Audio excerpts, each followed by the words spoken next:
அன்பு நண்பர்களே, இன்றைய ஆயுத நிகழ்ச்சிக்கு உங்கள் அனைவரையும் அன்போடு வரவேற்கிறேன். நாட்டின் 16வது மக்களவைக்கான தேர்தல் முடிந்து 15வது பிரதமராக நரேந்திர மோடி பொறுப்பேற்ற பிறகு கூட தேர்தல் தொடர்பான சர்ச்சைகளுக்கு குறைவில்லை. குறிப்பாக தமிழகத்தில் திமுகவுடைய உயர்நிலை செயல்திட்ட குழு கூட்டம், தேமுதிகவுடைய மாவட்ட செயலாளர் கூட்டம் என்றெல்லாம் கூட்டப்பட்டு கடுமையாக தீர்மானங்கள் நிறைவேற்றப்பட்டிருக்கின்றன. தமிழக அரசு எடுத்து மாநில அரசு எடுத்து வழக்கமாக தீர்மானம் நிறைவேற்றப்படுவது வழக்கமாக இருந்தால் கூட இரண்டு கட்சிகளுடைய முக்கியமான உயர்மட்ட குழுவுடைய தீர்மானங்கள்ல பொதுவான விஷயம் ஒன்று இருக்கிறது.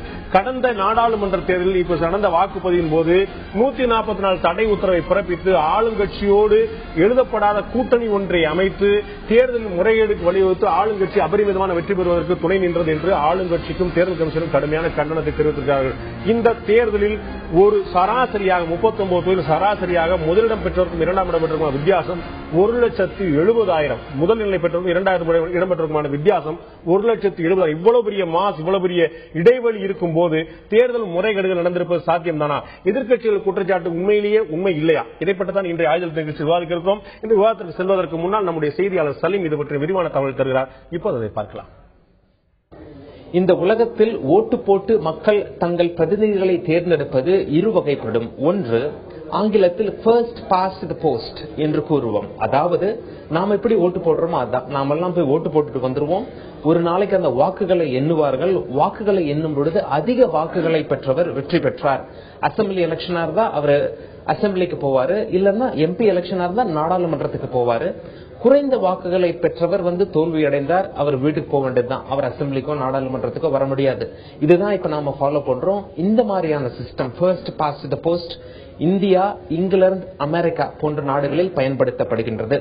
இரண்டாவது முறை எப்படி அப்படின்னா, ஆங்கிலத்தில் இதனை ப்ரொபோர்ஷனல் ரெப்ரசன்டேஷன் என்று கூறுவார்கள். அதாவது விகிதாச்சார அடிப்படையில் நமது பிரதிநிதிகளை தேர்வு செய்வது. உதாரணத்துக்கு, ஒரு கட்சி 23% வாக்காளர்களின் ஆதரவை பெற்றிருக்கிறது, ஓட்டுகளை வாங்கி இருக்கின்றது, இருப்பினும் ஒரே ஒரு சீட்டு கூட ஜெயிக்கல அப்படிங்கிற பட்சத்துல 23 சீட்டுகளை அந்த கட்சிக்கு கொடுத்துருவாங்க. 100க்கு 23% வாக்காளர்கள் வாக்களித்திருப்பதனால் 100க்கு 23 சீட் அந்த கட்சிக்கு கிடைத்துவிடும். இது ஐரோப்பிய நாடுகளில் பின்பற்றப்படுகிறது.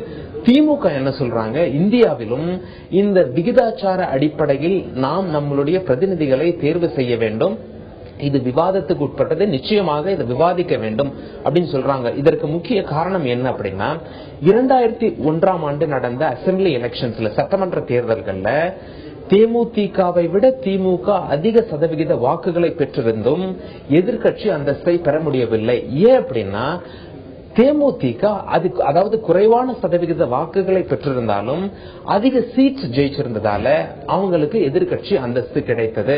அதனால திமுகவினர் இந்த தோல்விக்கு பிறகு ப்ரொபோர்ஷனல் ரெப்ரசன்டேஷன், விகிதாச்சார அடிப்படையில் தான் நம்மளுடைய தேர்தல்கள் இருக்க வேண்டும் என்ற கோரிக்கையை முன்வைத்திருக்கிறார்கள். அதிமுகவினர் என்ன கேட்கறாங்க, இதை ஏன் தோத்துட்ட பிறகு சொல்லணும்? 2004ஆம் ஆண்டு 40க்கு 40 சீட் ஜெயிக்கும் பொழுது ஏன் இதனை சொல்லவில்லை? ஏன் இப்பொழுது மட்டும் தோல்வியை தழுவிய பிறகு இதனை முன்வைக்கிறீர்கள் அப்படின்னு சொல்லி அதிமுகவினர் ஒரு கேள்வி எழுப்பியிருக்காங்க. இரண்டாவது, திமுக தேமுதிக இரண்டு பேருமே என்ன சொல்றாங்க, ஆளும் கட்சி பணப்பட்டுவாடா செய்தது இந்த தேர்தலில், தேர்தல் ஆணையமும் இதனை கண்டுகொள்ளவில்லை அப்படிங்கிற குற்றச்சாட்டை முன்வைக்கிறார்கள். குற்றச்சாட்டை அதிமுக மீது மட்டுமின்றி தேர்தல் கமிஷன் மீதும் சேர்த்தே கூட வைக்கிறார்கள் கட்சிகள். திமுக மட்டுமின்றி தேமுதிக கூட இந்த குற்றச்சாட்டு அணியில் இணைந்திருக்கிறது. இதைப்பட்டதான் இன்றைய ஆயுத நிகழ்ச்சியில் நாம் விவாதிக்கிறோம். தேர்தல் முடிவுகள் பற்றிய எதிர்க்கட்சிகளுடைய குற்றச்சாட்டு நியாயமானதானா அல்லது அபாண்டமா என்ற தலைப்பில் இந்த நிகழ்ச்சி விவாதிக்கிறோம். இந்த நிகழ்ச்சி நம்முடைய மூத்த ஓய்வு பெற்ற ஐஏஎஸ் அதிகாரி திரு தேவசகாயம் அவர்கள் முன்னிருக்கார். அதே போல அதிமுகவுடைய கொள்கை பொறுப்பு துணை செயலாளர் திரு நாஞ்சில் சம்பத் அவர்கள் முன்னிருக்கார். உங்கள் இரண்டு பேரும் இந்த நிகழ்ச்சிக்கு வரவேற்கிற நண்பர்களே. நான் முதல்ல திரு நாஞ்சில் சம்பத் ஆரம்பிக்கணும்னு நினைக்கிறேன். இதுல நம்ம ஏற்கனவே இயல்புல சொன்ன மாதிரி ஒரு கட்சி ஒரு குற்றச்சாட்டை முன்வைக்கிறது சொல்லும்போது நிச்சயமா ஒரு அரசியல் காரணக்காக சொல்லலாம். எதிர்கட்சிகளுடைய வேலையை குற்றம் சாட்டுவதுதான். திமுக தலைவர் பலமுறை சொல்லியிருக்காரு, அவங்க ஆளுங்கட்சியா இருந்தபோது அதிமுக குற்றம் சாட்டம், எதிர்கட்சிகளுடைய கடமை குற்றம் சாட்டுவது, அதை சிவனே செய்கிறார்கள் சொன்னாங்க. இப்ப அவங்க குற்றம் சாட்டும் போது 140 தடை உத்தரவு தேர்தல் கமிஷன் போட்டாங்க, அதில் எலெக்ஷன் அதிமுகவுக்கு சாதகமாக தான் போட்டாங்கன்னு சொல்லும் போது நம்ம ஒரு வெறும் குற்றச்சாட்டை வைக்கிறாங்கன்னு சொல்லலாம். ஆனா பாஜக, தேமுதிக, மதிமுக, திமுக என்று அனைத்து எதிர்கட்சிகளும் ஒரே குரலில் இந்த குற்றச்சாட்டை முன்வைக்கின்றன. அப்படின்னா ஒட்டுமொத்தமா இதுல உண்மையே இருக்காதுங்கிற முடிவுக்கு வந்துட முடியும். எல்லோரும் ஒரே கருத்தை முன்வைக்கிறார்கள் என்றால் எல்லோரும் தோற்று போனவர்கள், நாட்டு மக்களால் நிராகரிக்கப்பட்டவர்கள். நடந்து முடிந்த தேர்தலில் தமிழகத்தில் காலூன்றுவதற்கான வாய்ப்பை இழந்தவர்கள். ஆகவே சொந்த கட்சிக்காரனுக்காவது சமாதானத்தை சொல்வதற்காக இந்த நொண்டிச்சாக்கை சொல்கிறார்களே தவிர இந்த குற்றச்சாட்டில் எந்த உண்மையும் இல்லை. எல்லாருமே தோற்றவங்கிறத ஒரு தன்மையா பார்க்கப்பட்டாலும் கூட அவங்க சொல்லக்கூடியது வந்து இந்தியாவில் எங்கேயுமே போடப்படாத ஒரு உத்தரவு. நாடு முழுக்க தேர்தல் நடந்தது, 9 கட்டமா தேர்தல் நடந்தது, 144 உத்தரவு திடீர்னு வந்து எலெக்ஷன் கமிஷன் போடுது. தமிழக முதலமைச்சர் வாக்களிச்சுட்டு வர்ற போது ஒரு விஷயம் சொல்றாங்க, தேர்தல் கமிஷனுக்கு முழு ஒத்துழைப்பை நம்ம எல்லாம் தரணும் அப்படின்னு சொல்றாங்க. இதுக்கு வந்து ஒரு மாதிரி பொருத்தி பாக்குறாங்க அரசியல்வாதிகளுடைய பார்வையில் வந்து அவங்க முதலமைச்சர் என்கிற பொறுப்பில் இருக்கிறார். எந்த அசம்பாவிதம் நிகழ்ந்தாலும் அதற்கு பொறுப்பேற்க வேண்டிய நிலையில் இருக்கின்ற ஒரு முதலமைச்சர் ஒத்துழைப்பு தர வேண்டும் என்று சொல்வதில் என்ன தவறு இருக்கிறது? 144 தடை உத்தரவு எங்களுக்கு கூட பாதிப்பைத்தான் தந்தது. 144 தடை உத்தரவு பிறப்பித்தேன்னா நீங்க வகுப்புவாதிகள் கால் ஊன்றி இருக்கிறார்கள். அப்போதுதான் ஒரு வெடிகுண்டு சம்பவம் நடந்திருக்கிறது. அதையும் தாண்டி இங்கே சாதி சக்திகள் சல்லடம் கட்டிக் கொண்டு களத்தில் இருக்கின்றன. ஆகவே அசம்பாவிதங்கள் அரங்கேறாமல் இருக்க வேண்டுமானால் பூத்தை கேப்சர் பண்ணிடுவாங்க. அதுக்காக தான் 144 தடை உத்தரவு தேர்தல் கமிஷன் பிறப்பித்திருக்கிறது. இதுல பாதிப்பு எங்களுக்கு தான் ஏற்பட்டிருக்கிறது. அதுல அவங்களுக்கு மட்டும் என்ன இருக்கு? உங்களுக்கு என்ன பாதிப்பு ஏற்படும் தெரிஞ்சுக்கலாமா? அவங்களுக்கு என்ன பாதிப்பு ஏற்பட்டது? இதைத்தான் நான் வந்து கேட்கிறேன். திமுக அவங்களுக்கு என்ன பாதிப்பு ஏற்பட்டது? அவங்களே ஓட்டு போட விடலையா? தோத்து போறதுக்கு காரணம் தேடிட்டு இருக்காங்க. உங்களுடைய கேள்வியை தான் நான் முன்வைக்கிறேன். திமுகவுடைய மாணவரணி செயலாளர் திரு புகழேந்தி அவர்கள் நம்முடைய இணைந்திருக்கிறார். திரு புகழேந்திட்ட கேட்க விரும்புகிறேன், இந்த தோல்விக்கான காரணத்தை தேட முடியாமல் ஒவ்வொரு காரணமா புதிதாக தேடிக்கொண்டிருக்க திமுக 144 தடை உத்தரவு எங்களுக்கு கூட தான் பிரச்சனையா இருந்தது. எல்லா கட்சியிலும் பொதுவாக தடை விதிக்கப்பட்டது. 144 தடை உத்தரவு என்பது திமுகவுக்கு மட்டும் போடப்பட்டதல்லவே, ஒட்டுமொத்த தமிழகத்தான போடப்பட்டது. இதில் உங்களுக்கு என்ன பாதிப்பு என்று அதிமுக கேள்வி எழுப்புகிறது. திரு புகழேந்தி. இல்ல ஒரு நிமிடம், நாம வந்து தெளிவாகவே உங்களுக்கு சிலவற்றை சொல்ல விரும்புறேன். அதிமுக ஆளுங்கட்சியாக இருக்குது. அவங்க எப்பொழுதும் இல்லாத வகையில 144 தடை உத்தரவு போடுறாங்க. அது கூட நண்பர் சொன்ன மாதிரி தேர்தல் அன்னைக்கு இல்ல, அதுக்கு முதல்ல மாலை வரை கொடுத்துட்டு அன்னைக்கு முடிஞ்சிருக்கு 144. ஏன் அவங்கள ஓட்டு போட அனுமதிக்கலைன்னா இவங்க ஒன்னும் ஓட்டு போட அனுமதிக்கிறது போறதுன்றதுக்கு இவங்களுக்கு ஒன்னும் அதிகாரம் கிடையாது. அந்த மாலை வரையில் அந்த 144 தடை உத்தரவு செய்யறாங்க. இன்னொன்னு நம்ம புரிஞ்சுக்கணும், நாங்கள் ஏதோ வந்து நொண்டிச்சாக்கு சொல்லி மற்றவர்களுக்காக நாங்கள் சமாதானம் செய்து கொள்கிறோம் என்ற அந்த வார்த்தையே தப்பு. ஏன்னா இதே இன்றைய முதலமைச்சராக இருக்கிற ஜெயலலிதா தேர்தலிலே தோல்வி அடைகின்ற பொழுது எலெக்ஷன் கமிஷன் மேல டைரக்ட் குற்றச்சாட்டு மட்டுமில்ல, அந்த முறையும் தப்பு, அதனுடைய கருவிகளும் இயந்திரங்களும் வந்து பழுது, இவர்கள் எதை தொட்டாலுமே வந்து அது உதயசூரியனுக்கு போச்சு என்றெல்லாம் வேற விதமாக சால்ஜாப்புகளை சொல்லி அவங்க கட்சிக்காரர்களை சமாதானப்படுத்துறதுக்கு ஏமாத்தினாங்க. இதுதான் நடந்தது. ஆனா இப்ப எல்லாருமே திராவிட முன்னேற்ற கழகம் மட்டுமல்ல, மிக தெளிவாக நீங்கள் குறிப்பிட்டது போல எல்லா இயக்கங்களும் கட்சிகளும், ஏன் பொதுமக்களுக்கே தெரியுது, நீங்க தேர்தல் ஆணையத்தோடு கூட்டணி போட்ட ஒரே கட்சி அதிமுக தான். அதிமுக தனியாலாம் நிக்கல, தேர்தல் ஆணையத்தோடு ரகசிய உடன்படிக்கை செய்து கொண்டு இந்த தேர்தலிலே மிகப்பெரிய தவறுகளை எல்லாம் செய்வதற்கு வாய்ப்பாக தான் 144 போட்டு தங்களுடைய பணிகளை தவறான முறைகள்ல செஞ்சு மற்றவர்களை எல்லாரையும் எந்த பணியும் செய்ய விடாம முடக்கிறதுக்கான வேலை செஞ்சாங்க. காவல்துறைக்கு நாங்க பிடிச்சு கொடுக்கிறோம், இங்க பணம் கொடுத்துக்கிட்டு இருக்காங்க, இங்க எல்லாம் போய்கிட்டு இருக்காங்கன்னா காவல்துறையினர் இதோ வரோம் அதோ வரோம் இதோ வரோம் நேரம் கடத்தினார்கள். பிடித்து வைக்கப்பட்டவர்களுக்கும் மேலேயும் வழக்குகள் பதிவு செய்யப்படல. அப்ப அரசு கேந்திரமும் முழுவதுமாக அதிகாரம் துஷ்பிரயோகம் செய்து கொண்டிருந்தது. இதெல்லாம் வந்து நான் அரசியலுக்காக சொல்றோம், திமுக காரன் சொல்றன்றது அர்த்தம் அல்ல, எல்லாருக்கும் தெரிந்த உண்மை. வேணா அவர் நண்பர் வந்து சமாளிக்கிறதுல சாதுரியமாக வார்த்தைகளை போட்டு சமாளித்துக் கொண்டிருக்கலாமே தவிர உண்மையை மறைக்க முடியாது. உண்மையை மறைக்க முடியாது அப்படிங்கிற தொடர்ந்து நான் உங்கள்ட்ட கேள்விகள் கேட்க இருக்கிறேன். நான் அதுக்கு முன்னாடி திரு தேவசேனா கேட்க விரும்புறேன். ஒரு கேள்வி எல்லார் மனதிலுமே இயல்பாக எழுது. அவரும் கூட என்ன சொன்னார், அதிமுக கூட தான் பாதிப்பு அப்படின்னு சொல்லி சொன்னா, திமுக கடுமையான பாதிப்பு அப்படின்னு அவங்க சொல்றாங்க. எல்லா கட்சிகளுமே அந்த அழுகை அழுதிருக்கிறது. ஆனால் இந்தியாவில் எங்கேயுமே இல்லாத ஒரு நடவடிக்கையா 144 உத்தரவு தமிழகத்தில் போடும்போது இயல்பாகவே இந்த சந்தேகம் வரும்ல. 2 நாளைக்கு முன்னாடி அந்த 5 மணிக்கு மேல உங்களுக்கு பிரச்சாரம் முடிந்த பிறகு 5 மணிக்கு மேல இயல்பாகவே அரசியல்வாதிகள் நடமாட்டம் குறைஞ்சிரும். அப்ப 144 உத்தரவு போட வேண்டிய அவசியம் என்ன வந்துச்சு? நான் யாருனாலும் கைது பண்ணிட்டு போயிருவேன், தடையை மீறினு சொல்லி சொல்றதுக்கு ஒரு காரணம் தேடியதா தேர்தல் கமிஷன். இது தவறான தகவல். தமிழ்நாட்டில் மாத்திரம் 144 போடல, யூபிலையும் பல கான்ஸ்டிடியூஷன்ல 2 நாள் இல்ல, என்னைக்கு எலெக்ஷன் ப்ராசஸ் ஸ்டார்ட் ஆகுதோ அதுல இருந்தே 144 போட்டிருக்காங்க. நீங்க சொன்னது சில தொகுதிகள்ல. அதே மாதிரி புதுசுன்னு சொல்ல வரேன். பீகார்லயும் பல தடவை இந்த மாதிரி 144 முழு கம்ப்ளீட் முழு மாசத்துக்கு போடுறது உண்டு. அதனால 144 போட்டு அந்த இவங்க வந்து ஊழல் பண்ணாங்கன்றது அது தவறான கருத்து. இல்ல உங்களுக்கு தெரியும் இல்ல, ஒரு நிமிஷம். அதாவது என்னன்னா 144 போடுறதோ பதட்டமான வாக்குச்சாவடி சொல்றதோ, பதட்டமான ஓட்டுச்சாவடின்னு ஓட்டுப்பதிவு மையம் சொல்றதோ புதுசு இல்ல. ஆனா ஒட்டுமொத்த தமிழகம் பதட்டமான வாக்குச்சாவடி, ஒட்டுமொத்த தமிழகம் 144 அப்படி சொல்லும் போது நான் அதுக்கு வரேன். இவங்க பழி போடுறது, இவ்வளவு அபாண்டமான பழி போடுறது அதிமுகவுக்கு மேல மாத்திரம் இல்ல, மக்கள் மேலேயும் பழி போடுறாங்க. அதாவது மக்கள் இவ்வளவு தூரம் ஏழ்வாக போய்விட்டார்களா, சில 100 ரூபாய் மாத்திரம் வாங்கி ஓட்டு போடுறதுக்கு ஒட்டுமொத்தமாக தமிழக மக்களையே கண்டம் பண்றாங்க. ரெண்டாவது, இவங்க சொன்ன வார்த்தை சரியில்லை. எலெக்ஷன் கமிஷன் கூட என்ன அதிமுக கூட்டணி வச்சு இது மிகவும் தவறாக. இவ்வளவு ஒரு சீனியர் கட்சி இந்த வார்த்தைகளை பேசக்கூடாது. போன 2011 எலெக்ஷன்ல அதுக்கு முன்னாலதான் நாங்க இந்த போரம் ஆரம்பிச்சோம், கண்ணியமான தேர்தல் கூட்டம் ஆரம்பிச்சு அப்ப இருந்தே மானிட்டர் பண்ணிட்டு வராங்க. போன 2011 எலெக்ஷன் நடந்துக்கிறத நான் வெளிப்படையை சொல்ல விரும்பல, அவ வேணுமானா என்கிட்ட வந்து கேட்டுக்கலாம். வெளிப்படையை சொன்னா அவங்க ரொம்ப தர்ம சங்கடம் வரும். ஏன்னா அங்க வேற விதமா நடந்துகிட்டு இருந்தது. இந்த மாதிரி வார்த்தைகள் யாரும் யூஸ் பண்ணல. இந்த மாதிரி எலெக்ஷன் கமிஷன் வந்து ஒரு கான்ஸ்டிடியூஷனல் பாடி, ஒரு இண்டிபெண்டன்ட் பாடி, ஒரு சின்ன ஒரு குரூப் தான். அவங்க வேலை பண்ண வேண்டியது அரசாங்க அதிகாரிகளை வச்சு தான் வேலை பண்றாங்க. எலெக்ஷன் கமிஷனுக்கு வந்து ஆபீசர் எல்லாமே கலெக்டர்ஸ், மற்றவங்க டிஜிபி, சீஃப் செக்ரட்டரி, அவங்க ஒர்க் பண்றவங்க எல்லாமே அரசாங்க அதிகாரிகள். இவ்வளவு ஒட்டுமொத்தமாக எலெக்ஷன் கமிஷன் கூட பார்ட்னர்ஷிப் வச்சிருக்காங்க. மக்கள் வந்து சில 100 ரூபாயில் வாங்கிட்டு ஓட்டு போட்டாங்க சொல்றது தவறு.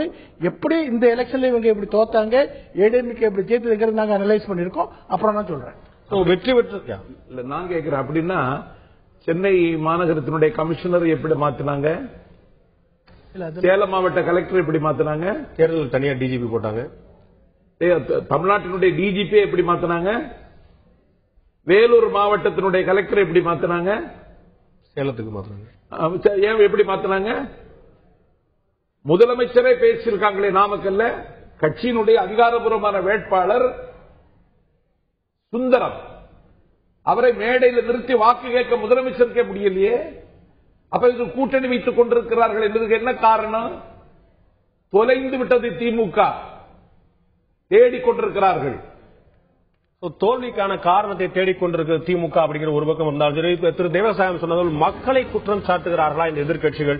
ஆளுங்கட்சியை குற்றம் சாட்டுவது ஒருவரும் இருக்கட்டும், தேர்தல் கமிஷனை குற்றம் சாட்டுவது ஒருவரும் இருக்கட்டும், மக்களை குற்றம் சாட்டுகிறார். ஏற்கனவே நான் ஆரம்பத்தில் சொன்னது போல 39 தொகுதிகளில் சராசரி முதல் இடத்துக்கும் 2ஆம் இடத்துக்கும் வித்தியாசம் 1,70,000. இவ்வளவு முறைகேடுகள், 1,70,000 வாக்குமே முறைகேடாக போட்டுவிட முடியுமா?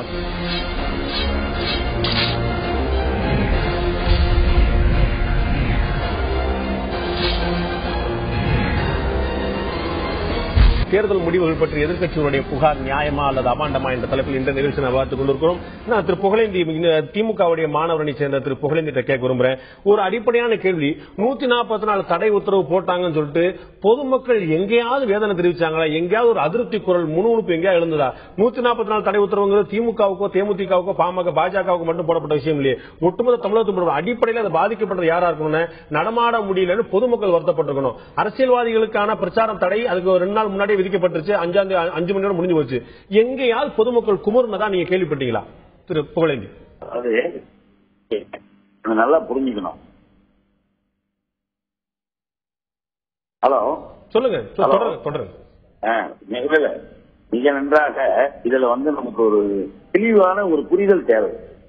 தேர்தல் பிரச்சாரம் முடிந்ததற்கு பிறகு நாடு முழுவதுமே அடுத்து ஒரு நாள் நடைபெறுகிற தேர்தலை பொறுத்து எல்லா இடங்களிலுமே அமைதியாகவும் மக்கள் அவரவர்கள் வெளியில் நடமாட்டங்கள் குறைந்தும் எல்லா இடங்களிலும் அப்படிதான் இருக்கும். இது நடைமுறை, இது யதார்த்தம்.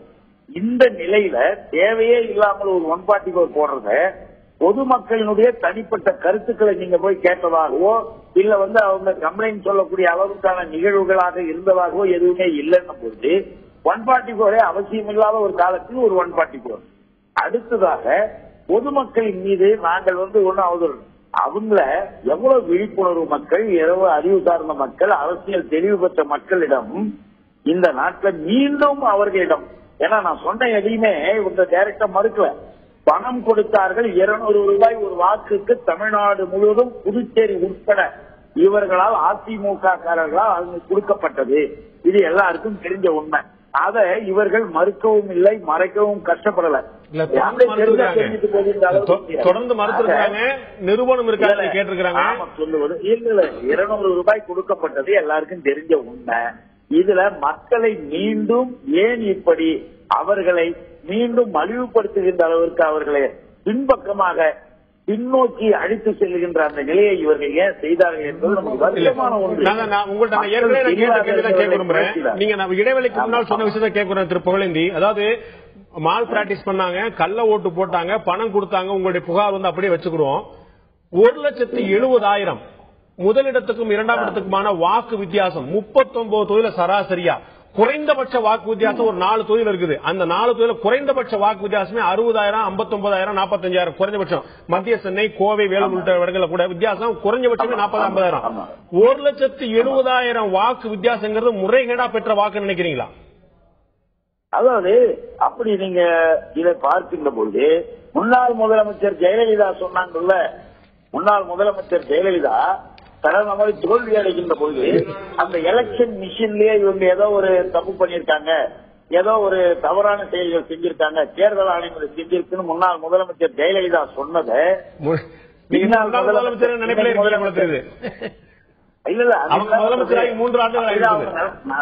அவங்க நடவடிக்கை அப்படிதான் இருக்கு. ஏன்னா திமுக தொலைஞ்சு போச்சுன்னு சொன்னார்ல.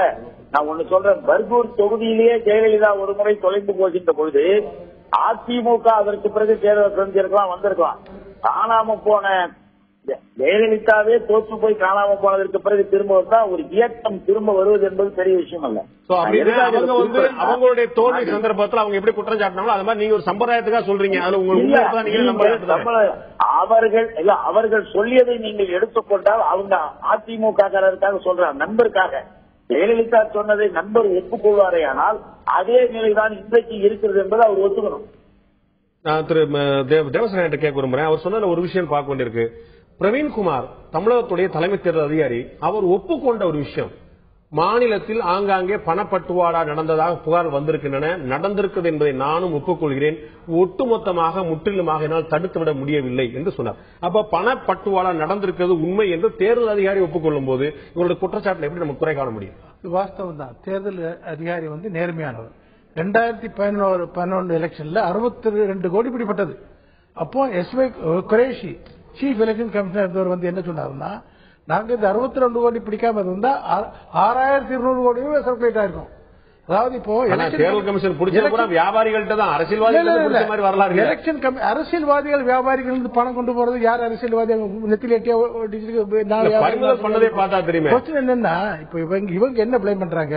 144 தடை உத்தரவு போட்டு கடைசி 2 நாள்ல 200 ரூபா 300 ரூபா கொடுத்து தமிழ்நாடு மக்கள் இவ்வளவு கேவலப்பட்டவர்களா? இவ்வளவு கேவலப்பட்டவர்கள், இவ்வளவு மதிவாரம் ரொம்ப வருத்தமா இருக்கு. இவ்வளவு ஒரு பெரிய கட்சி இது பேசுறது ரொம்ப வருத்தமா இருக்கு. 200 ரூபா அவங்களே சொல்றாங்க, 200 ரூபா 300 ரூபான்னு சொல்றாங்க. கடைசி 2 நாள்ல 200 ரூபாய் வாங்கிட்டு ஓட்ட போடுறாங்களா? அவ்வளவு தூரம் மலிவானவங்களா தமிழ்நாடு? அதுக்கு பதில் சொல்லட்டும். திமுக ஒரு குற்றச்சாட்டு சுமத்தப்பட்டது, திருமங்கலம் ஃபார்முலான்னு ஒண்ணு உருவாக்கி இருக்காங்கன்னு சொல்லிட்டு, அது போக பணம் கொடுத்ததான குற்றச்சாட்டு இந்த முறை இல்ல. 51, 52 தேர்தல் நடந்துட்டு இருக்கக்கூடிய விஷயம் இது. பணம் அப்ப 5 ரூபா கொடுத்தா சொல்லிட்டு இருப்பாங்க, இப்ப 200 ரூபாய் நிக்குது. பண குற்றச்சாட்டுங்கிறது என்னமோ இதுவரை இல்லாத மாதிரி மக்கள் அவமானப்படுத்த சொல்றீங்க. இது நல்ல கேள்வி. அது உங்களுக்கு பதில் சொல்றேன். திருமங்கலம் ஃபார்முலா 2000 ரூபாய், பெண்ணகரம் ஃபார்முலா 5000 ரூபாய், இப்ப 200 ரூபாய் வந்துச்சா? இல்ல, அது இடைத்தேர்தல் பொதுத்தல் கட்டுப்படியாக இல்ல. இங்க கட்டுப்படியாக பண்ணல. இப்ப நீ கால்குலேட் பண்ணி பாருங்க, சின்ன கால்குலேட் பண்ணி பாருங்க. மொத்தம் 4 கோடி ஓட்டு இந்தியா தமிழ்நாட்டில் உண்டு. அதுல 2 கோடி வாங்குறேன்னா கூட 200 ரூபாய் கொடுத்து 400 கோடி ரூபாயில கம்ப்ளீட்டா கவர்மெண்ட் வாங்கிடலாம். நீங்க 400 கோடி ரூபாயில என்ன பேசுறாங்க இவங்க? அதாவது ஒரு பேசுறதுக்கும் ஒரு இது இருக்கணும். மக்களை இவ்வளவு கம்ப்ளீட்டா கண்டம் பண்ணக்கூடாது. இல்ல, நீங்க சொன்னீங்க நியாயமான அதிகாரி திரு பிரவீன்குமார் சொல்லிட்டு பணப்பட்டுவாடாவை என்னால தடுக்க முடியல. ஏன் தேர்தலை ஒத்தி வைக்கல? ஏன் மறுதல் நடத்த தடுக்க முடியவில்லை? ஒத்தி வைக்கிறது வரேன்.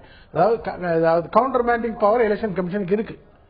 ஆனா அவங்க அதுக்கு சர்க்கம் என்ன, இந்த பணம் இவ்வளவு தூரம் கோடிக்கணக்கில் பணம் போயிட்டு இருக்கு, ஒவ்வொருத்தருக்கும் 5000 ரூபாய் 10,000 கொடுத்து வாங்குறாங்க, அதனால இந்த தேர்தல் நியாயமா நடக்க முடியாதுங்கும் போது கவுண்டர்மேன் பண்ணலாம். இவங்களே சொல்றாங்க 200 ரூபாய் 300 ரூபாய் பணம் கொடுக்கறதுக்கு வேற பணக்கார வேட்பாளர்களையே நிறுத்தினாங்க. அதாவது வாஸ்தவம் வேற யார வேட்பாளரை நிறுத்தினாங்க? பணக்கார வேட்பாளர்களை தானே வேட்பாளரையே நிறுத்துறாங்க. பணம் கொடுக்க தானே சார் நிறுத்தினாங்க. பணம் கொடுத்தது அவங்களா நாங்களா? அதிமுக வேட்பாளர்கள் எல்லாமே வறுமை கோட்டு கீழே இருக்கு. ஆமா, வறுமை கோட்டுக்கு கீழையா? எந்த வசதி எந்த வாய்ப்பும் இல்லாதவங்க. என்ன ஒரு முக்கியமான தென்சென்னையுடைய அதிமுக வேட்பாளர் ஓரிருவரை தவிர கன்னியாகுமரி வேட்பாளர், கன்னியாகுமரி வேட்பாளர் அவ்வளவு பெரிய வசதி உள்ளவர் கிடையாது. ஜான் தங்கம் வெற்றி வரல அப்படின்னால கூட நம்ம பணப்புகாருங்கிறது எல்லா இடத்துலயும் இருந்ததுதான். நீங்க பணக்காரனையே வேட்பாளராக நிறுத்தணும்னு ஒரு கட்சி முடிவெடுக்குது. இங்க முடிவெடுத்தாங்களா அப்படி? அப்ப பணம் கொடுக்க தானே பணக்கார வேட்பாளர்களை தேர்ந்தெடுத்தாங்க. என்ன ஒரு கருத்தையும் சொல்றேன், முக்கியமான கருத்து. யாரு? தேவதாஸ் சுந்தரம். அது யார்? அது ரத்னவேலி. அது யார்? அது திமுக. அவங்கெல்லாம் ஒரு முக்கியமான கருத்து திருப்பூரம் இதை கொண்டு போக விரும்புறேன். அதிகமா பணக்காரர்களா பார்த்து வேட்பாளர் நிறுத்தியது திமுக. உங்களுக்கு அதிமுக பற்றி குற்றம் சொல்றதுக்கான என்ன உரிமை இருக்குது அப்படிங்கிற கேள்வி. நீங்க பணக்காரர்களா பார்த்து நிறுத்துறதுக்கான காரணமே பணம் கொடுப்பதுதான். நீங்கள் செய்து விட்டு எங்கள் மீது குற்றம் சாட்டு அப்படிங்கிறது இவருடைய குற்றச்சாட்டா இருக்குது. இல்ல, நாம எந்த இடத்திலும் தேர்வுகள், வேட்பாளர் தேர்வு என்பது தேர்தலில் நிறுத்த வைப்பது என்பதற்கு பணம் ஒரு அடிப்படை காரணம் என்று திராவிட முன்னேற்ற கழகத்தில் எடுத்துக்கிறாங்க. மற்ற கட்சிகள்லாம் அதை பாக்குறது இல்ல அப்படின்றதே தப்பு. பொதுவான நியாயங்களையும் உண்மைகளையும் நாம புரிஞ்சுக்கணும். இந்த தேர்தலில் திராவிட முன்னேற்ற கழகத்தின் சார்பாக அவர்கள் சொன்ன 1, 2, 3, 4 பணக்காரர்கள் நின்றார்கள் என்பதற்காக நிறுத்தப்பட்ட வேட்பாளர்கள் எல்லாருமே பணக்காரர்கள், கோடீஸ்வரர்கள் என்பது அர்த்தமல்ல, அது தப்பு. ஏன்னா அது எல்லாருக்கும் தெரிஞ்ச உண்மை. சாதாரணமானவர்கள் தேர்தலில் நின்று இருக்காங்க. நானே என்னாலேயே சொல்ல முடியும். டாக்டர் நந்தகோபாலகிருஷ்ணன் உட்பட, புதுவையில நின்ற நாஜிம் உட்பட இன்னும் பல்வேறு இடங்களிலே எந்த விதமான பெரிய வசதிகள் இல்லாத சாதாரண நடுத்தர குடும்பத்தைச் சேர்ந்தவர்கள் தேர்தலில் நிறுத்தப்பட்டார்கள். ஓரிருவரை சொல்லி அந்த விதிவிலக்குகளை உதாரணமாக காட்டி ஒட்டுமொத்தமான தவறாக அதை சொல்லக்கூடாது. இல்ல சார்,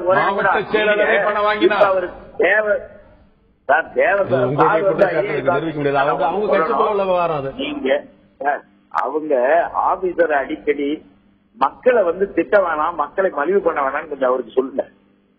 எப்ப பாரு மக்களை பற்றி தவறாகவே அவரு சார் சொல்லிட்டு இருக்காரு. இவங்க கேவலமா போயிட்டாங்களா, மலிவா போயிட்டாங்களா, அதா போயிட்டாங்களா, இதா போயிட்டாங்களா. ஏன் மக்களை இவ்வளவு கேவலமா பேசுறாரு? அது வேண்டாம். பணம் பரிமாற்றம் செய்யப்பட்டது தேர்தல் ஆணையர் ஒப்புக்கொண்டால் அந்த பண பரிமாற்றம் செய்யப்பட்டது தவறு அப்படின்னு நம்ம சொல்ல வரும்பொழுது மக்களை ஏன் போய் தேவையில்லாம போய் குறை சொல்றாரு? நீங்க ஒரு கட்சி மக்களுக்கு பணம் கொடுத்தது என்றால் பணம் வாங்கியது யார் என்ற கேள்வி எழும். நிச்சயமாக மக்கள் தான் வாங்கினாங்க. உங்களுடைய குற்றச்சாட்டை தான் பாக்கணும். ஒரு வாக்குக்கு 200 ரூபாய் கொடுத்தாங்கன்னு சொன்னீங்கன்னா அது நீங்க கொடுத்தாங்கன்னு சொல்லும்போது வாங்கினாங்க மக்கள் தான். வாக்குக்கு பணம் கொடுக்கப்பட்டதை மறுக்க முடியாமல் இருக்கிறார்கள். வாக்கு விழுந்தது போனது, அவர்களை நாங்க விழிப்புணர்வை உருவாக்கி முன்னோக்கி கொண்டு வந்தால் அந்த மக்களை பிறகு பின்னோக்கி கொண்டு போற வேலையில் ஏன் இறங்குகிறார்கள்? தேர்தல் ஆணையர் போய் இவ்வளவு மக்களை திட்டக்கூடாது. மக்கள் பின்னோக்கி வந்தாங்க அப்படிங்கிறது எவ்வளவு பணம் கொடுக்கப்பட்டது அப்படிங்கிறது 2000 3000 ரூபாய் கொடுத்தா மக்களை முன்னோக்கி கொண்டு வர மாதிரி 200 ரூபாய் கொடுத்தா மக்களை பின்னோக்கி கொண்டு வர கேள்வி எழுந்திருக்க. அதிமுகவுக்கும் திமுகவுக்குமான வாக்கு வித்தியாசம் இந்த தேர்தல் வாங்கிய வாக்கு வித்தியாசம் 20%. வழக்கமாக திமுகவுக்கும் அதிமுக வித்தியாசம் 5% என்பார்கள். 20% வித்தியாசத்தை இந்த முறை அதிமுக காட்டுகிறது. அதுபோக 2011 சட்டமன்ற தேர்தலிலே 160 தொகுதியில் போட்டியிட்டு 147 தொகுதியில் வெற்றி பெற்றிருக்கு. அதிமுக ஒரு பலம் வாய்ந்த கட்சியாக தன்னுடைய பலத்தை அதிகரித்துக் கொண்டே போகிறது. மற்ற கட்சிகள் தங்களுடைய பலத்தை அதிகரிக்காமல் அதிமுக குற்றம் சாட்டின என்ப பார்வை சரிதானா?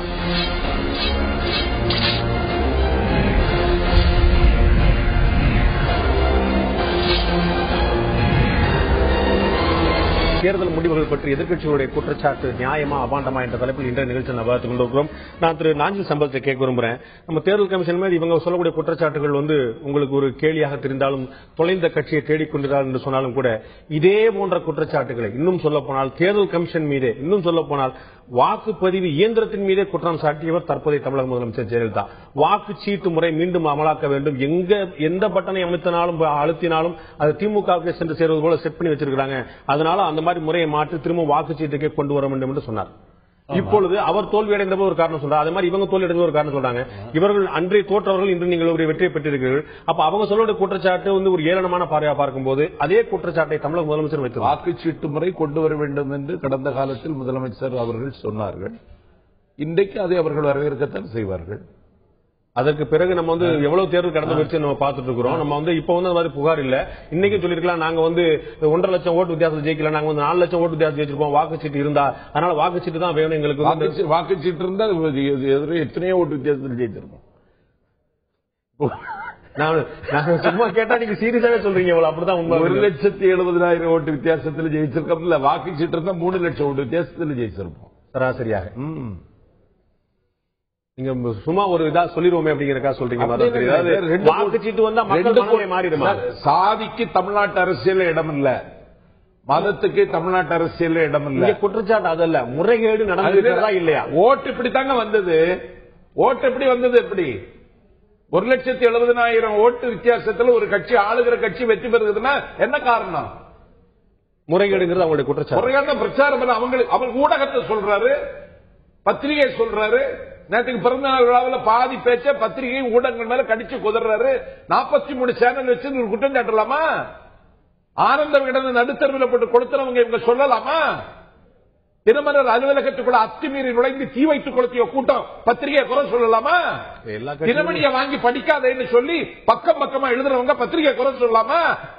இது ஒண்ணுதான் காரணமா? அதெல்லாம் கிடையாது. அப்படி 2 கோடி மக்கள் தமிழ்நாடு அரசாங்கத்திடமிருந்து நேரடியாக நன்மை பெறுகிற மக்கள். அத்துமீறல் கிடையாது, அதிகார துஷ்பிரயோகம் கிடையாது, வெளிப்படையான நிர்வாகம். அதனால மக்கள் ஓட்டு போட்டிருக்காங்க.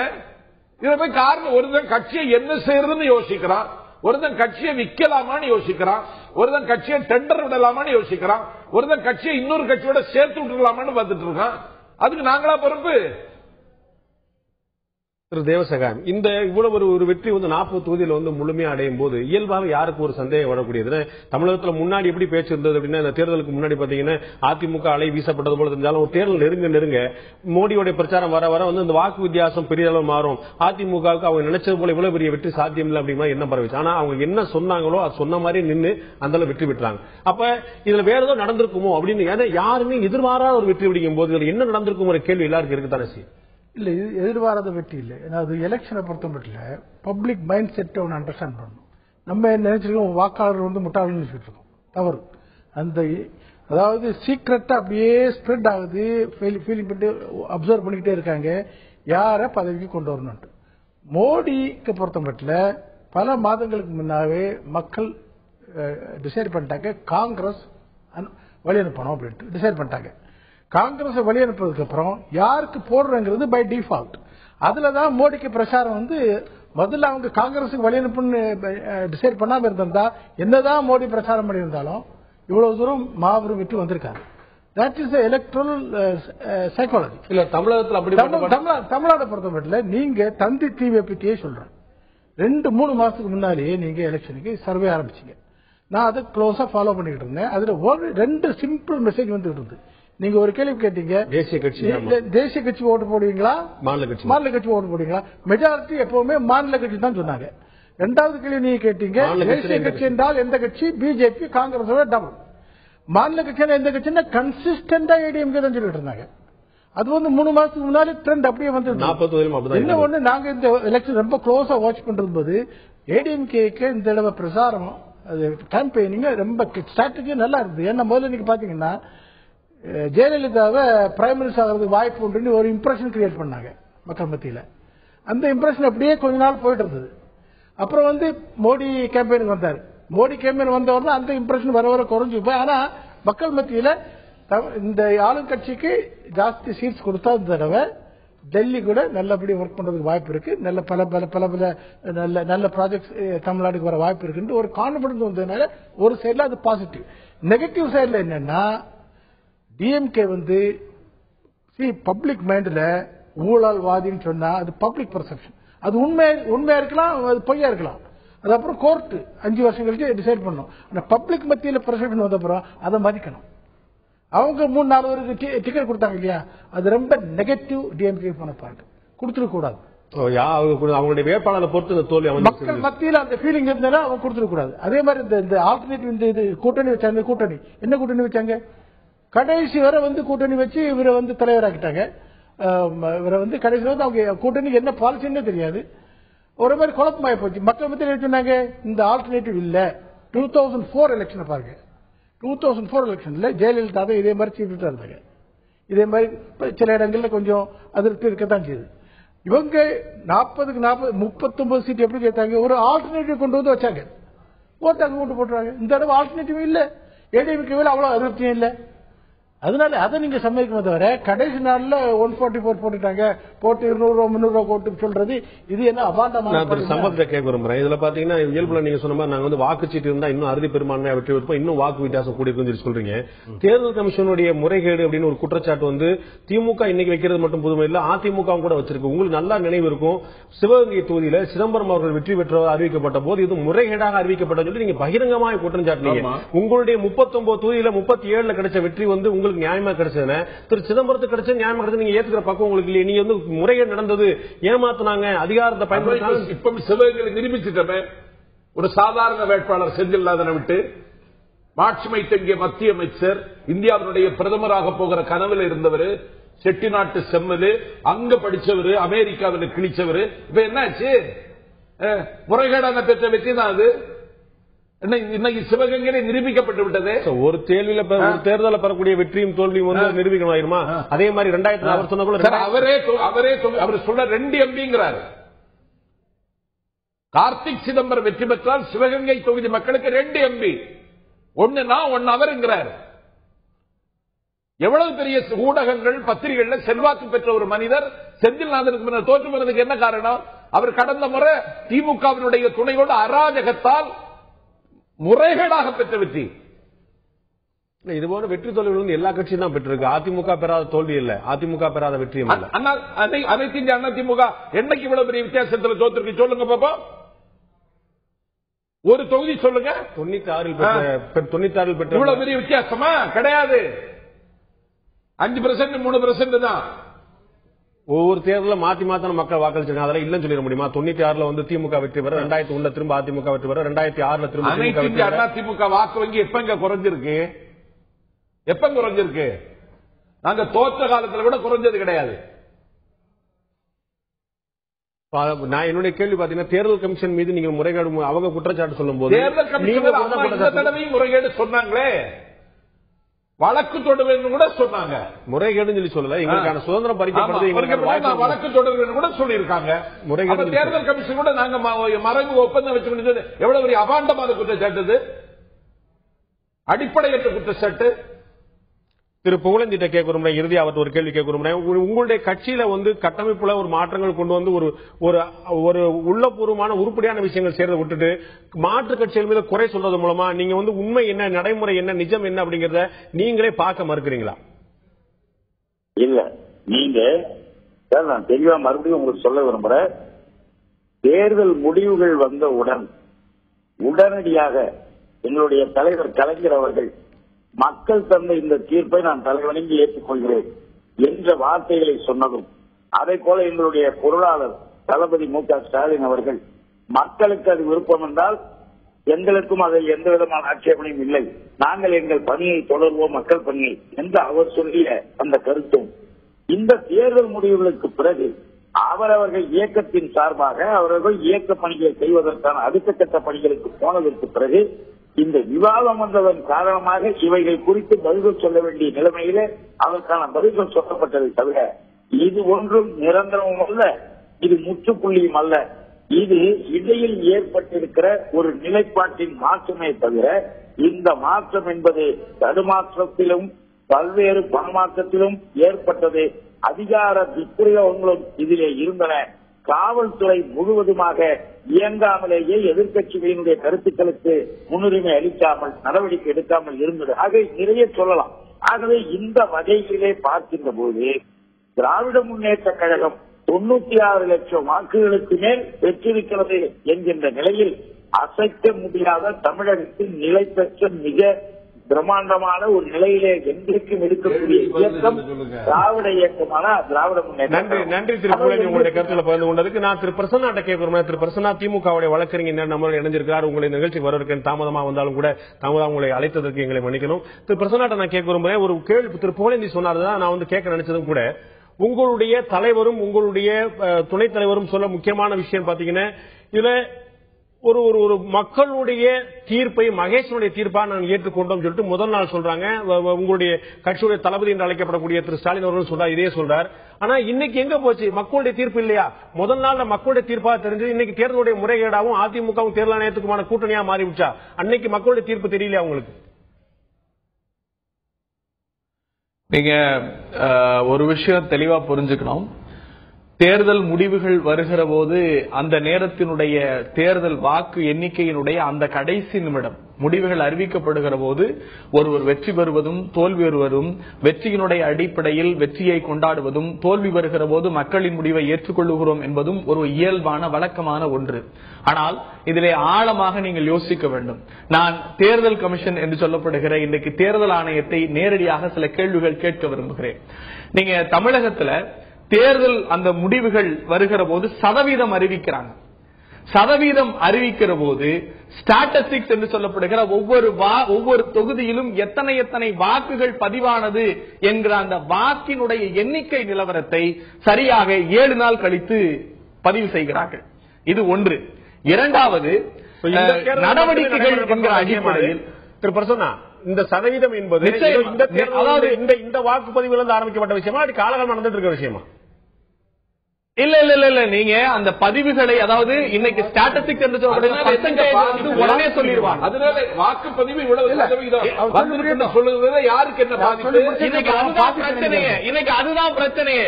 அவர்கள் சொன்ன பர்சன்டேஜுக்கும் வாக்குகள் பதிவாகி இருக்கிற எண்ணிக்கைக்குமே நிறைய டிஃபரன்ஸ் இருக்கு.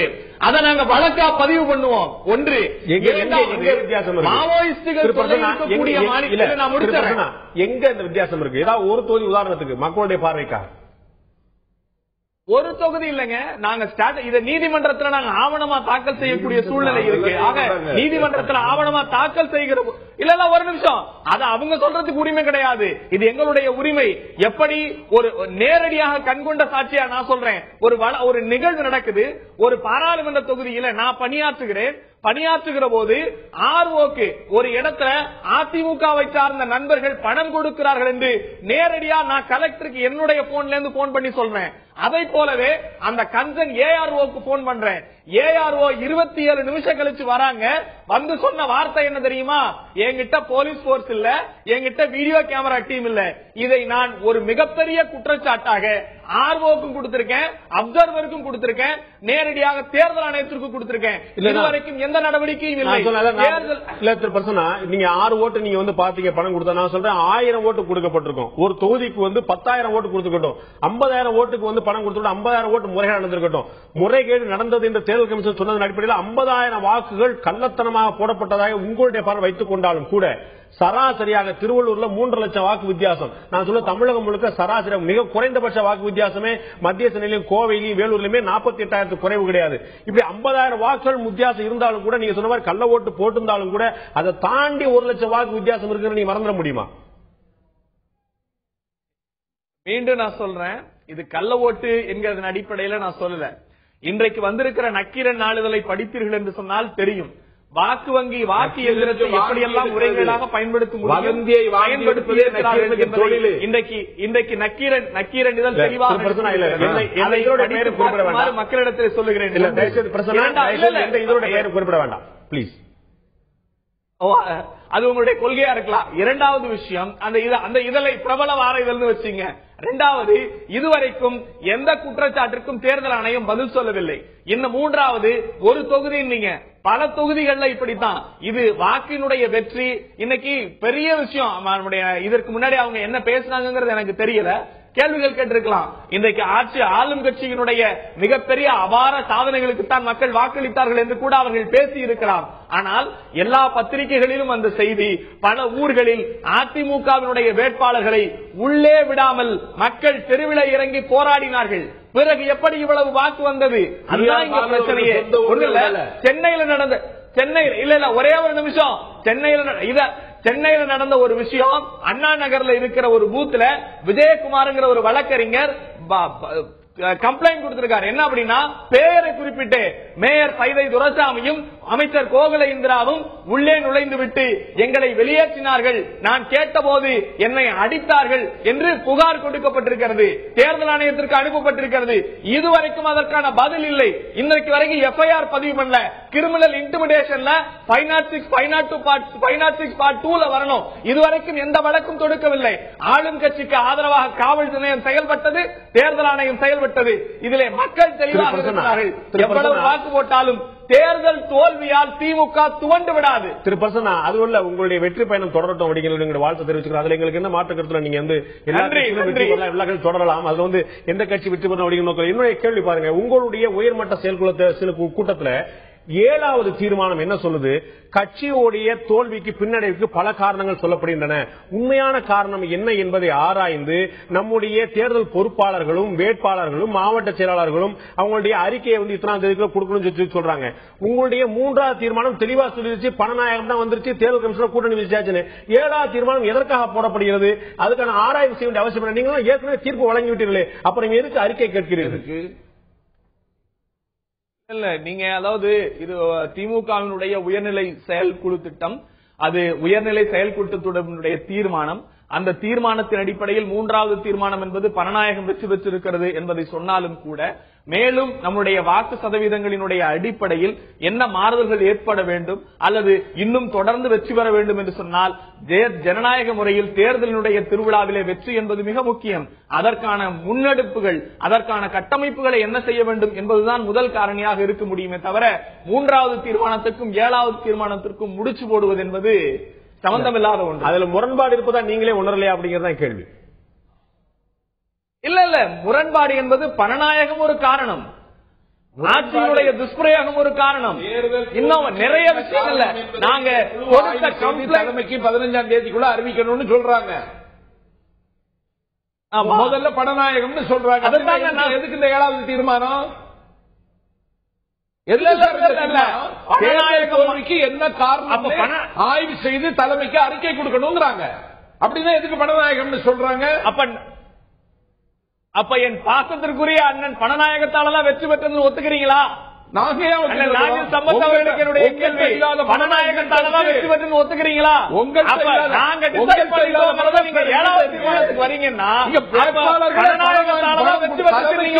தலைமைக்கு பணம் கொடுத்துட்டு வேட்பாளர் நிக்கிறான், மாவட்ட செயலருக்கு பணம் கொடுத்துட்டு வேட்பாளர் நிக்கிறான், பணக்கார வேட்பாளர்களை தேர்வு செய்து நிறுத்துறாங்க. முதல்ல நீங்க இப்ப தற்காலிகமா குடிபெயர்ந்திருக்கிற அதிமுகவை பற்றி நாங்கள் பேசவில்லை. நீங்க தற்காலிகமா குடிபெயர்ந்திருக்கிற அதிமுகவை பற்றி நாங்கள் பேசவில்லை. இல்ல விவாதங்கள்ல மட்டும் விவாதங்கள் பதிவாதம் வச்சா சொல்லலாம். அதிமுக நிச்சயமா இல்ல, அவர் எங்களுடைய இயக்கத்தை எங்க மாவட்ட செயலாளர் பணம் கொடுத்து வாங்குறா இல்ல வேட்பாளர் பணம் கொடுத்து வாங்குறாங்கிறது நெல்லை மாவட்டத்தில் அப்புறம் அவர் 2 முறை வெற்றி பெற்றா எனக்கு தெரியாம ஒரு வேட்பாளர் இங்க எப்படி வந்தாரு, அவர் என்னையே வந்து பார்க்கல, மாவட்ட செயலாளருக்கே பணம் கொடுத்துட்டு தான் நின்னாங்கன்னு நெல்லை மாவட்ட கூட்டத்திலேயே பேசுறாங்க. நீங்க திமுக உறுப்பினர் கிடையாது திரு நாராயணன் அவர்களே, நீங்க எங்களுடைய மாவட்ட கூட்டத்தில் நீங்க கலந்துக்கல, சரியா? பத்திரிகை படிச்சுட்டு நீங்களா சொல்றத மக்கள் ஏற்றுக்க முடியாது. அப்படி பார்த்தா இன்னைக்கு வந்திருக்க பத்திரிகை செய்தி உண்மையாத்தான் இருக்க முடியும். நான் முதல்ல சொன்ன மாதிரி அப்ப இவர் வழக்கறிஞர் இல்ல நினைக்கிறேன். 2 கட்சிகளுள்ள போட்டியில மக்களை இவ்வளவு தூரம் அதாவது இழிவாக பேசாதுங்க. இவங்க சொல்றதை பார்த்தா எனக்கு பெரிதாகமா தெரியுது. கடைசி 2 நாள்ல 200 ரூபா 300 ரூபா வாங்கிட்டு ஓட்டு போட்டுறாங்க. அதாவது நான் எகைன் அந்த கேள்வியை திருப்பி கேட்கிறேன், தமிழக மக்கள் இவ்வளவு இழிவானவர்களா? ஏன் அரசியல் கட்சி 2 பேர், ஒரு பெரிய அரசியல் கட்சி பல வருடமாக தமிழ்நாட்டை ஆண்டு கொண்டிருந்த கட்சி இந்த மாதிரியே மக்களாக்கி வச்சிருக்கு. இதுக்கு என்ன பதில்? இதெல்லாம் வெளியே இவ்வளவு தூரம் பேசக்கூடாது. ஏதாவது பல குறைகள் உங்க கட்சியில் இருந்திருக்கு, தேர்தலில் வெற்றி பெற முடியல, அதை ஆராயுங்க. அது ஆராய்ச்சி. நீங்க வந்து எந்த தேர்தலையுமே இதுவரை பணம் கொடுக்கப்பட்டதே இல்ல, மக்கள் வாங்கவே இல்லைன்னு சொல்ல போறீங்களா? அதாவது சின்ன மைனர் திங்ஸ், அதாவது சின்ன இதுல வந்துட்டு தான் இருக்கும். போன எலெக்ஷன் 2011 திமுக மேல அது பழி இருந்தது. எல்லா கட்சியில நீங்க சொன்ன பணமே என்ன சொல்றாங்கன்னா, கடைசி 2 நாள்ல 144 போட்டு 200 ரூபா 300 ரூபா போட்டு கொடுத்து ஜெயிச்சுட்டாங்க சொல்றாங்க. இவ்வளவு கன்வின்சிங்கா 37 சீட்டு. இது மிகவும் தவறான சொல்றேன். ஜெயிக்கணும்னா காங்கிரஸ் தான் ஜெயிக்கணும். இது தவறான சொல்றேன். ஊட்டியில பிரபு தான் ஜெயிக்கணும், ராஜா தான் ஜெயிக்கணும். This kind of argument public இவ்வளவு தூரம் கண்டம் பண்ணக்கூடாதுங்க, மிகவும் தவறு. ஒரே ஒரு விஷயம், இங்க வந்து யாருமே வந்து மக்களை குறை சொல்லவில்லை. ஒரே ஒரு நிமிஷம், 200 ரூபாய்க்கு தனக்கு ஒட்டு. You are saying people are I deeply solving your point, sir, but please allow me to reply for your Tamil. Okay, சொல்லுங்க please. சொல்லுங்க திருப்பூர். அதாவது நான் இப்ப பேசி இருக்கிற எந்த ஒரு நிலைப்பாட்டிலையும் மக்களை குறை சொல்லவில்லை. ஆளும் கட்சியினுடைய அதிகாரம், ஆளும் கட்சியினுடைய அரசு எந்திரத்தை முறைகேடாக பயன்படுத்தியது, பணபலம்.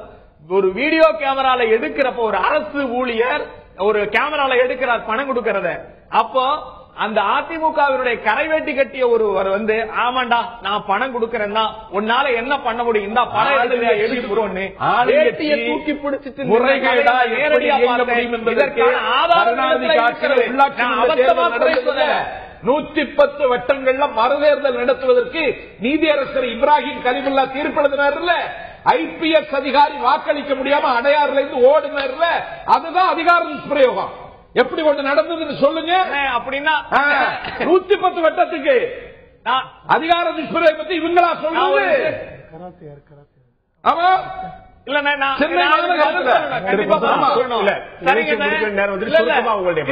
சுருக்கமா கண்டிப்பான நாங்கள் எங்களுடைய வெற்றி தோல்விகளுக்காக இந்த இயக்கம் இல்லை, இந்த இனத்திற்காகவும் இந்த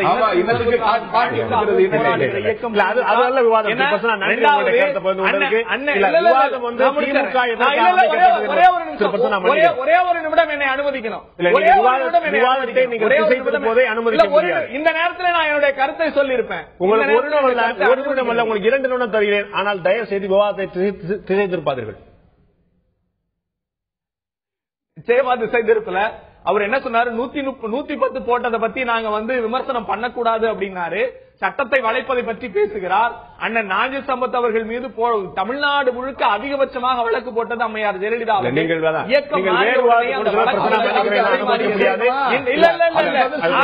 இவர்களுக்கு தேவை என்றால் சட்டத்தையும் வளைக்க முடியும்.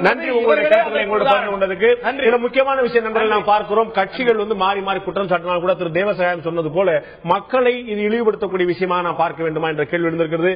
மக்களும் கூட இந்த விழிப்புணர்வை முழுமையாக அடைய வேண்டிய நேரம் வந்திருக்கிறதா பார்க்கிறோம். மக்களுடைய பார்வையில் இந்த திமுக மற்றும் தேமுதிகவுடைய குற்றச்சாட்டுகளுக்கு நியாயமா, அதில் உண்மை இருக்கிறதா, அந்த குற்றச்சாட்டுகளை மக்கள் எப்படி பார்க்கிறார் என்று கேட்டிருந்தோம். குறுஞ்செய்தி வாயிலாக அவர்கள் அனுப்பியிருந்த தகவல் என்ன, இப்போது பார்க்கலாம்.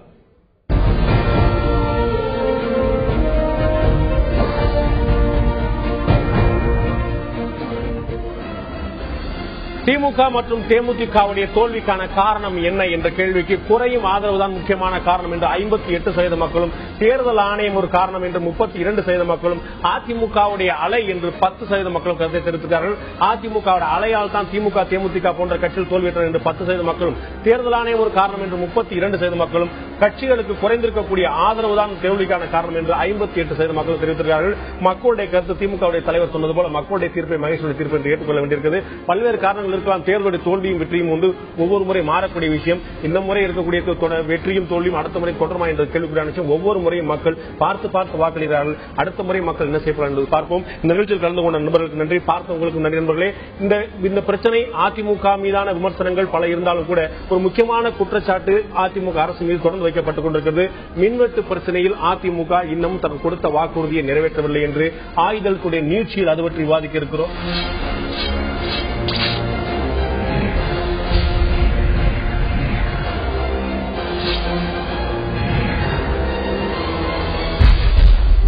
ஆயுத நீட்சி நிகழ்ச்சிக்கு உங்கள் அனைவரும் அன்போடு வரவேற்கிற நண்பர்களே, ஒரு முக்கியமான பிரச்சனை பற்றி நாம் விவாதிக்க இருக்கிறோம். அதிமுக அரசு மீதான ஒரே ஒரு பிரதானமான குற்றச்சாட்டு மின்வெட்டு. இந்த மின்வெட்டு பிரச்சனைக்கான தீர்வு என்ன? இந்த 1ஆம் தேதியோடு தமிழகத்தில் எந்த பகுதியிலும் ஒரு பொட்டு கூட மின்வெட்டு இருக்காது என்று உத்தரவாதம் அளித்திருந்தார். நிலைமை அப்படித்தான் இருக்கிறதா என்று விவாதிக்கிறோம். பிரச்சனைக்கு தீர்வு காண தமிழக அரசு முயற்சி செய்ய வேண்டும் என்று தமிழக முதலமைச்சர் சில நாட்களுக்கு முன்னால் ஒரு அறிக்கை கொடுத்திருந்தார். இந்த 1ஆம் தேதியோடு காற்றாலை மின்சார உற்பத்தி மட்டுமல்ல, தொலைநோக்கு திட்டத்தோடு நாம் போட்டிருக்கக்கூடிய ஒப்பந்தம் குறுகிய கால ஒப்பந்தம் என்று தேவைக்கு மிகையாகவே மின்சார உற்பத்தி மின் வருகை நமக்கு இருக்கும். அதனால் மின்வெட்டு இந்த 1ஆம் தேதி முதல் இருக்காது என்று சொன்னார். நிலைமை அப்படித்தான் இருக்கிறதா என்பதைத்தான் இன்று ஆயுதத்தில் நீட்சியில் விவாதிக்க இருக்கிறோம். அதற்கு முன்னால் இந்த தொகுப்பை இப்போது பார்க்கலாம்.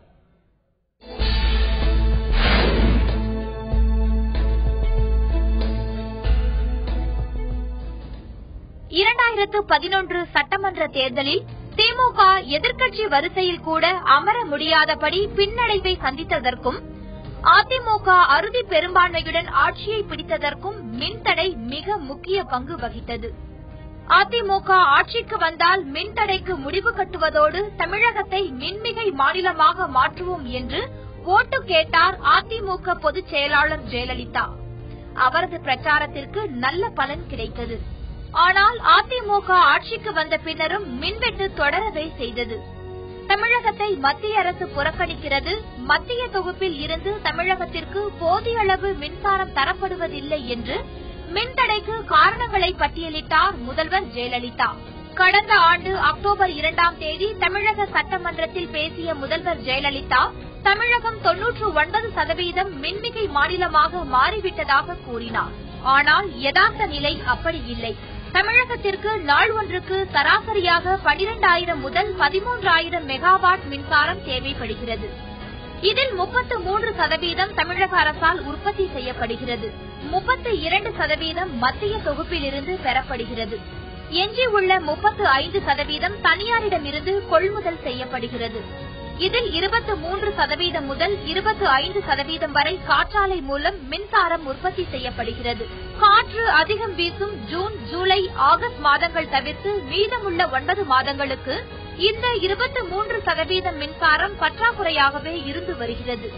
இந்த நிலையில் ஜூன் 1ஆம் தேதி முதல் மின்வெட்டு இருக்காது என்று முதல்வர் ஜெயலலிதா அறிக்கை வெளியிட்டார்.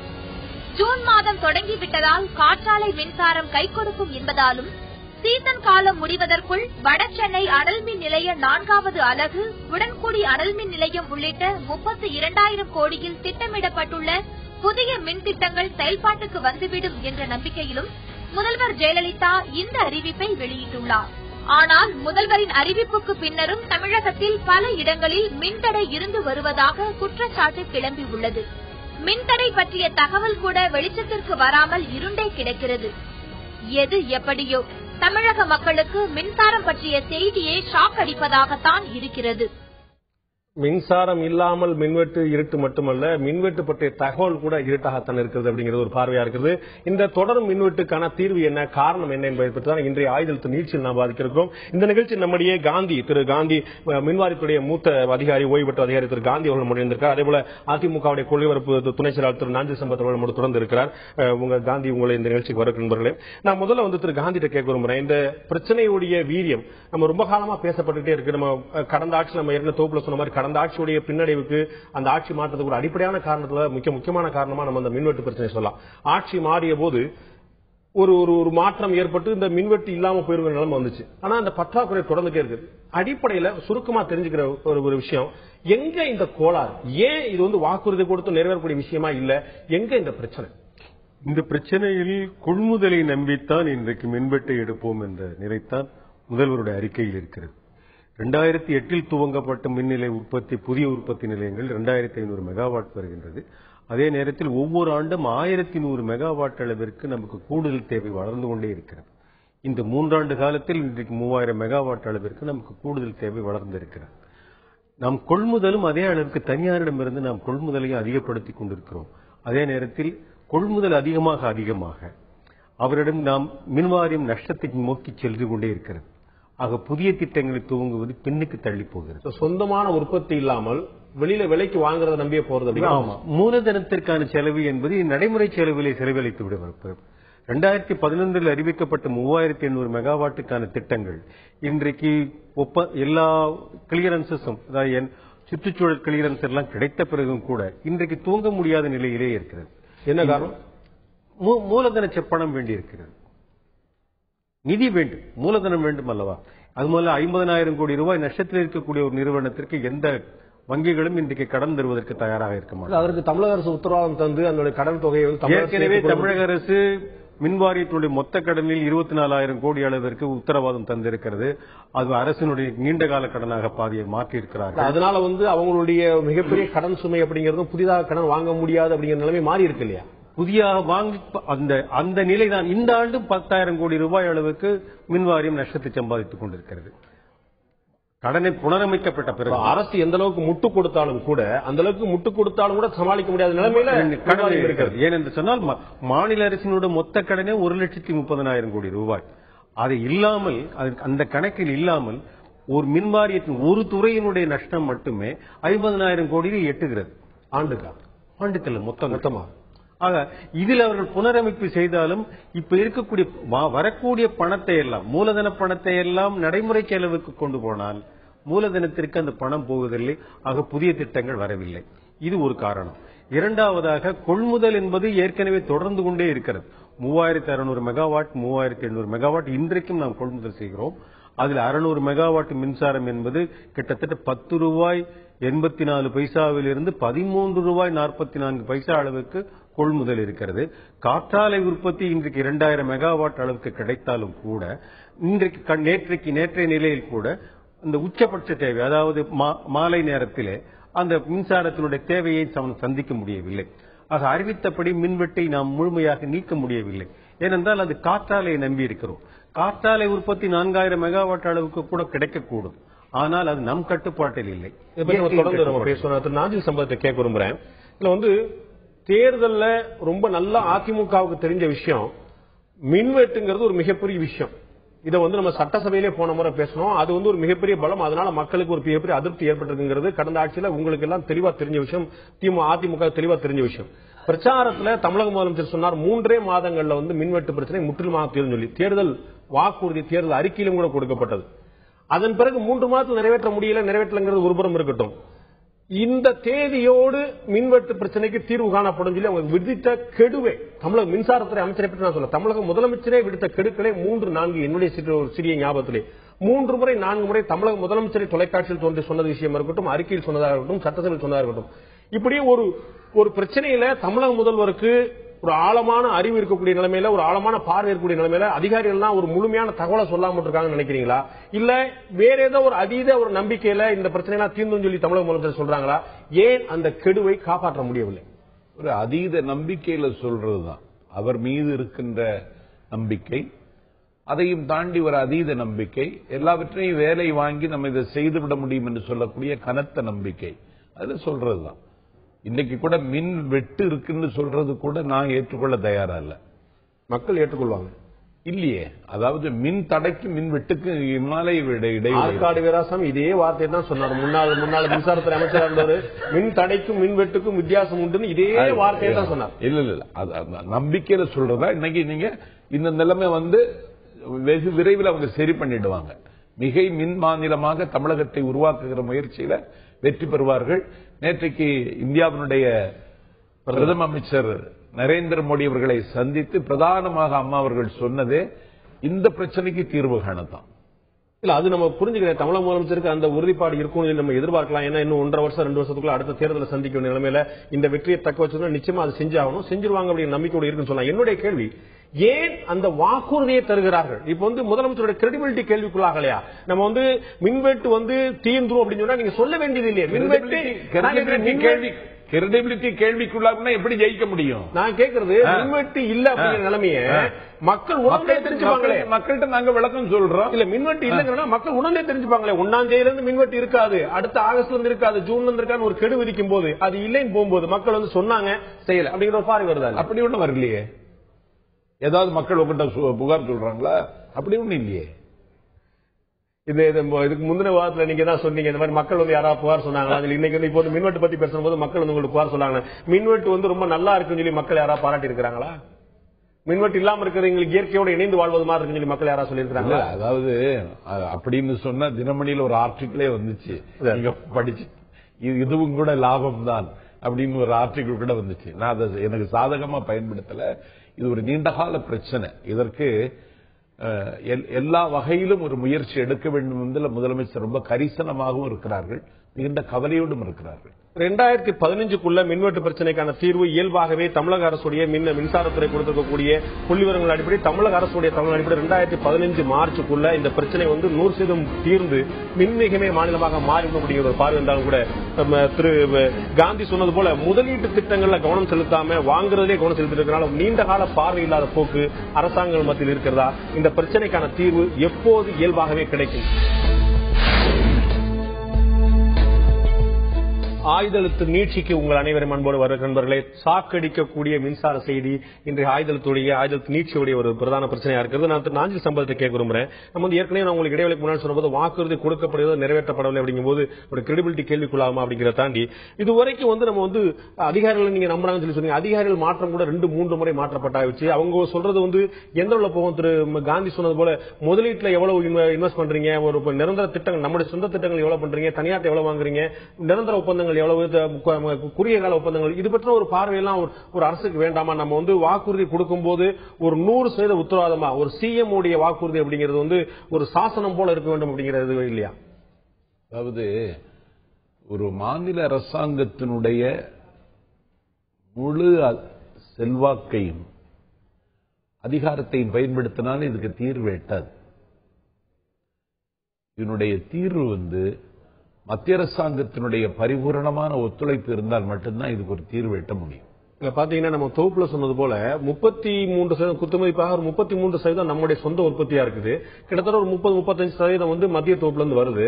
ஒரு 30-35% நம்ம விலை கொடுத்து வாங்குறோம். இது ஒரு 3 விதமா நம்ம பிரிச்சோம்னா ஒரு 3 சரிப்பங்க. நான் காந்தி அவர்கள்ட்ட சரியா சொல்றேன்னா ஒரு குத்துமதிப்பா அந்த கணக்கு பார்த்தோன்னா நம்முடைய உற்பத்தியுடைய அளவு 35% இருந்து 40, 45, 50, 55 சொந்த உற்பத்தி அதிகரிக்காம அது அந்த அளவுல இருந்துட்டு மத்திய அரசு வருமா, காங்கிரஸ் அரசு மாறுமா, பாஜக கொடுக்குமான்னு சொல்லி நம்ம நம்பிக்கிட்டே இருக்கலாமா? நம்முடைய சொந்த பலத்தை அதிகரிக்க வேண்டாமா? அதுக்கான திட்டங்களை தான் போட்டிருக்கோமே. உடன்குடியில இன்னைக்கு 600 மெகாவாட் மின்சாரம் தயாரிப்பதற்கான ஒரு திட்டம், தூத்துக்குடியில் ஒரு 600 மெகாவாட் மின்சாரம் தயாரிப்பதற்கான திட்டம், பரமக்குடியில சூரிய சக்தியின் மூலம் ஆண்டு ஒன்றுக்கு ஒரு 500 ஏக்கர் நிலத்தை தாரை வார்த்து கொடுத்து ஒரு ஆண்டு ஒன்றுக்கு 1000 மெகாவாட் மின்சாரம் தயாரிப்பதற்கான திட்டம், நெய்வேலியில் ஒரு 600 மெகாவாட் மின்சாரம் தயாரிப்பதற்கான திட்டம் அப்படியே தொடர்ந்து தான் இருக்கு. திரு காந்தி நான் கேட்கிறேன், 2008-09 நம்முடைய பற்றாக்குறை அளவு 4000 மெகாவாட் சராசரியா இருந்தது. நம்ம உற்பத்திக்கும் தேவைக்குமான ஒரு நிலைமை. இப்ப பாத்தீங்கன்னா சராசரி வித்தியாசம் 1200 மெகாவாட்டுக்கு கீழே தான் இருக்குது ஒரு உற்பத்திக்கும் பற்றாக்குறைக்குமானது. அப்ப இது ஒரு அடுத்த கட்டமா நல்ல ஒரு இடையை நோக்கி தானே போயிட்டு இருக்குன்னு பாக்கணும். பற்றாக்குறை இல்ல யாருமே சொல்ல முடியாது. ஆனா 4000 மெகாவாட் இருந்த ஒரு வித்தியாசத்துக்கும் ஒரு 1200 மெகாவாட் வித்தியாசத்துக்கும் ஒரு மறுத்த முடியுமா? நம்ம 2008 நாம் ஒரு திட்டங்களை துவங்கினோம். 3300 மெகாவாட்டுக்கான திட்டங்கள் துவங்கினோம்.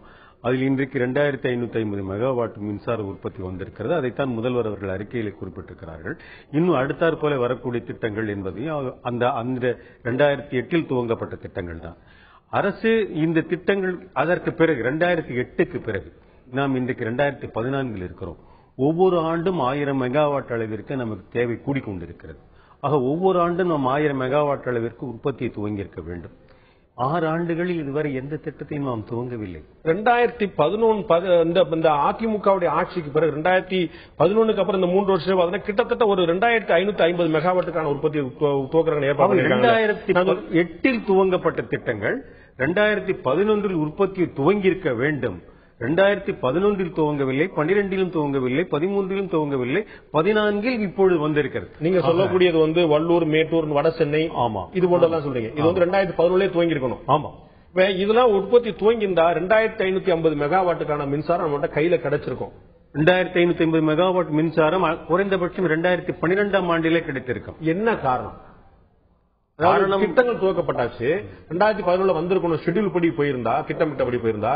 ஆனா 2014 வரைக்கும் இழுத்தபடி என்ன காரணம்? முதலீடு இவை எல்லாமே ஒப்பந்ததாரர்களுக்கு தரப்பட்டிருக்கிறது. அவர்கள் திட்ட காலத்திற்குள் முடிக்க வேண்டும் என்ற கட்டாயம் இருக்கிறது. அப்படி கொடுக்காவிட்டால் அவர்கள் மீது தண்டனை விதிப்பதற்கான ஒப்பந்தத்தில் வழிமுறை இருக்கிறது.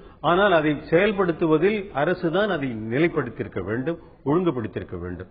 3 ஆண்டு காலமாக இந்த 3 ஆண்டு முதல்வர் அவர்களே கிட்டத்தட்ட 3 முறை சட்டமன்றத்தில் இது குறித்து அறிக்கை கொடுத்திருக்கிறார்கள்.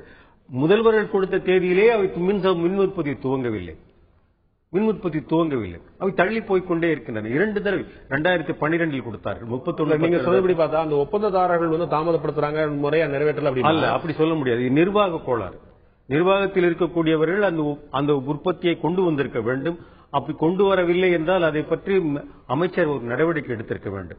ஏனென்றால் அந்த பிரச்சனை நான் புரிஞ்சுக்க விரும்புறேன். அதாவது திட்டத்தை வந்து அரசாங்கம் வந்து காக்கி சட்டையும் காக்கி பேண்ட் போட்டு மின்சார ஊழியர்கள் போய் செய்ய போறது இல்ல, அது ஒப்பந்ததாரர்கிட்ட கொடுத்திருக்காங்க. அவர்கள் அந்த பணியை நிறைவேற்றவில்லையா அல்லது அரசாங்கம் அதை கண்காணிக்க தவறிவிட்டதா? ஒவ்வொரு திட்டத்தையும் அந்த துறையின் அமைச்சர் ஒவ்வொரு மாதமும் பரிசீலிக்க வேண்டும், ரிவ்யூ செய்ய வேண்டும் என்று இருக்கிறது.